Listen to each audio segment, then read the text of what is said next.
Assalamualaikum warahmatullahi wabarakatuh. Alhamdulillahirabbil alamin.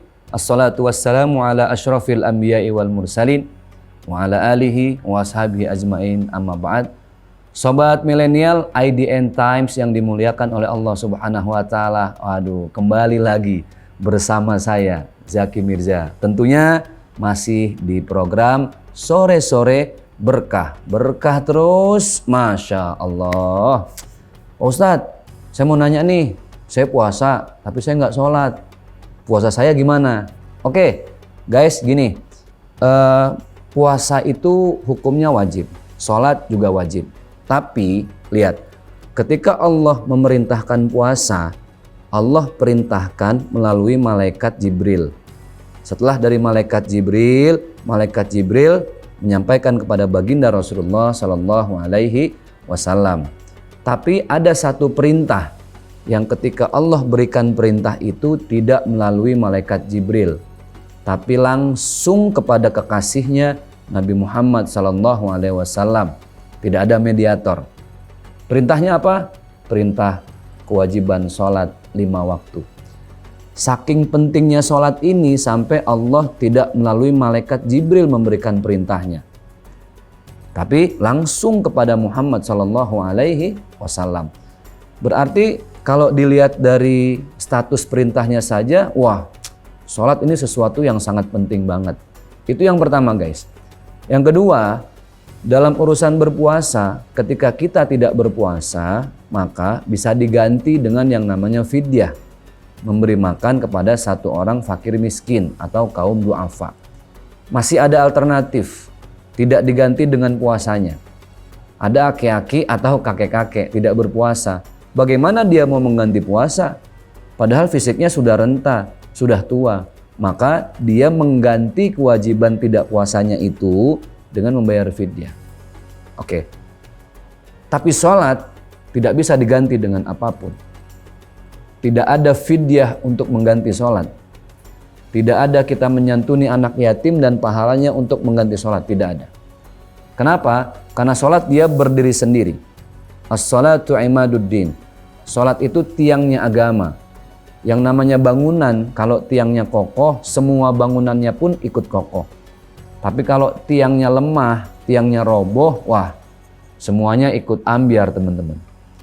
Maka sholat ini tidak bisa diganti dengan pahala yang lain. Kalau sholatnya benar, terus diperbaiki menuju sempurna, biar lebih khusyuk, maka semua pahalanya diterima.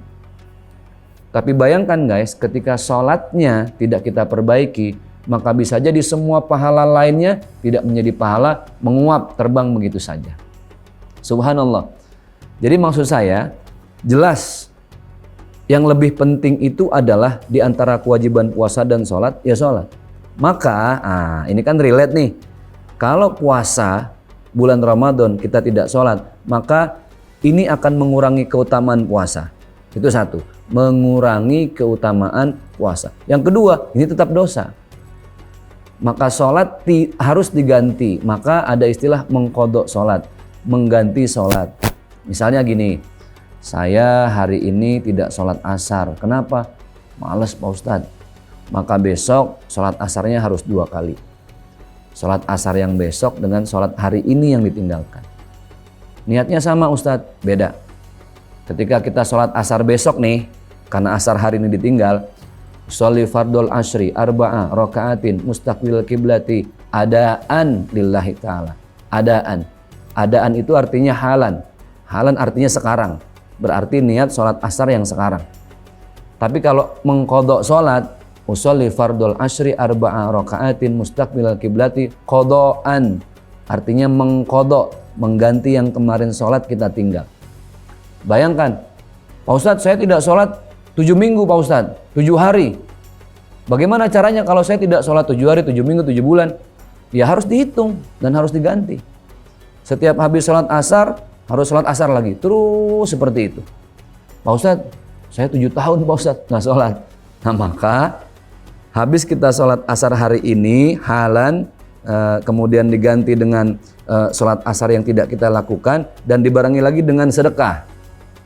Sholat asar yang hari ini, sholat asar yang kita tinggal, kemudian sedekah. Kenapa? Khawatir kalau ninggalin sholat 7 tahun, nah itu.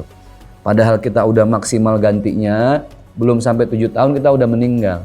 Maka kita berharap sedekah yang kita lakukan itu bisa mengganti sholat-sholat yang kita tinggalkan. Jadi teman-teman, untuk urusan sholat tidak ada dispensasi. Mau di bulan Ramadan, mau tidak bulan Ramadan, puasa ya wajib. Nggak dilakukan, ya harus diganti. Bayangkan, saya tidak bisa berdiri sambil sholat. Saya tidak bisa sholat sambil berdiri. Saya tidak bisa sholat sambil berdiri, Ustadz. Maka harus duduk. Saya tidak bisa duduk, Ustadz. Dalam keadaan rebahan, tiduran pun harus tetap sholat. Saya tiduran Pak Ustadz tapi nggak bisa gerak karena sakit. Ketika masih ada tubuh yang bisa digerakkan sebagai tanda-tanda kita masih sholat, harus tetap dilakukan. Bahkan ketika orang sedang sekarat, ya di ruang UGD, di saat dia masih bisa merespon suara, maka dia tetap punya kewajiban sholat. Kan sakit Ustadz, nggak bisa wudhu. Ditayamumkan oleh orang yang sedang nunggu orang sakit itu. Saking wajibnya sholat. Tapi puasa kan enggak. Ketika kita sudah tidak mampu, ya kita buka dengan alasan syar'i, tapi kita bisa ganti di lain waktu, bahkan diganti dengan fidyah. Tapi sholat, tidak ada fidyah untuk mengganti sholat yang kita tinggalkan. Saking pentingnya sholat. Maka jangan sampai puasa Ramadannya tiap hari, tapi sholatnya ditinggal. Itu pasti mengurangi keutamaan puasa Ramadan kita. Mau bulan Ramadan, mau di bulan-bulan di luar bulan Ramadan, puasa itu tetap wajib dimanapun, kapanpun, dalam keadaan apapun. Alladzina yadhkurunallaha qiyaman, diri, wa qu'udan, duduk, wa ala junubihim, tidur, tetap harus berzikir dan melaksanakan sholat.